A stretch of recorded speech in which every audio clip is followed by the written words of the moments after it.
Thanks for being here. Welcome to the show. All right, well, this is the part of the show where we talk about the news. So let's do it. After 2 days of criticism, this morning Donald Trump finally denounced the KKK, neo-Nazis and white supremacists who marched over the weekend in Charlottesville, Virginia. In his statement today, Trump said, quote, "Racism is evil." He then followed it up by saying, "Now, if you'll excuse me, I have to go build a wall to keep out Mexicans." Bye-bye. Okay. 2 days. How did it take him so long to condemn this? Trump condemned Nazis today the way my 4-year-old son does when I ask him to put dishes in the dishwasher. Just, fine, I'll do it. Now, before denouncing the groups, and this is true, Trump took time to brag about how well the economy is doing. And he's right, though. We've had huge gains in the economy, especially in sales of pitchforks, torches and white sheets. 2 days. It took Trump 2 days to be convinced that he had to come out against Nazis and white supremacists. Just to put that in perspective, here's a list of things that Trump condemned faster than that, right? Meryl Streep, James Corden, Harry Styles, a disabled reporter, Nordstrom, Chipotle, Bald Eagles, Hamilton, Snoop Dogg, fidget spinners, Kristen Stewart, Mexico, Mark Cuban, Despacito, Samuel L. Jackson, Major League Baseball, The View, and 5 of those we completely made up, and I guarantee you can't figure out which 5. 2 days.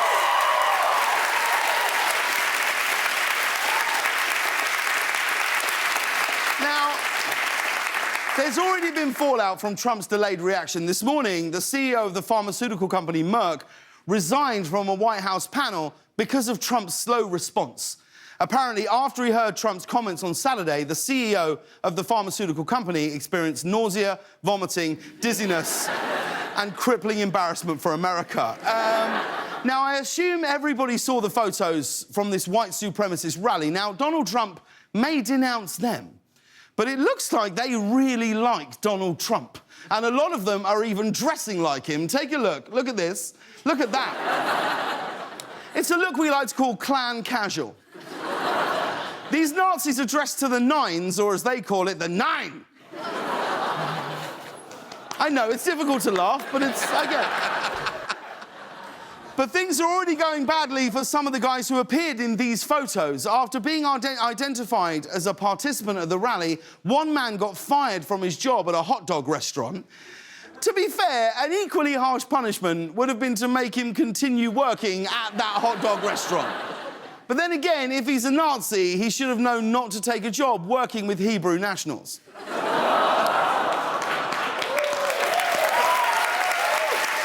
Now, here's the thing. Like, the weekend's events, it's a tricky topic to make jokes about. It is, because so often, when Donald Trump does something outrageous, you know, or he tweets insane statements, it distracts us from what's actually going on. But here, we can't allow Trump's terrifying silence on this to distract us from what happened over the weekend. Over the last 24 hours, I've been so wound up over the president's silence, I'm finding myself forgetting how worrying and disgusting the people who marched are. And the fact that events like these can occur in 2017 appalls any decent human being. You know, people lost their lives this weekend. And racists aren't anything new. You know, they've been around longer than all of us. But on the whole, over the past few years, they felt the need to hide in the shadows. And I hope that this outpouring of disgust for them will make them go back into those shadows, or better, disappear altogether. But more than that, I hope that any kids, and this is my feeling at the weekend, I hope that any kids who were watching family members on TV over the weekend and now see those people being publicly shamed and reviled will realise that there is a better future possible, a future of hope and kindness and love, and that needs to start with this country's leader setting that example.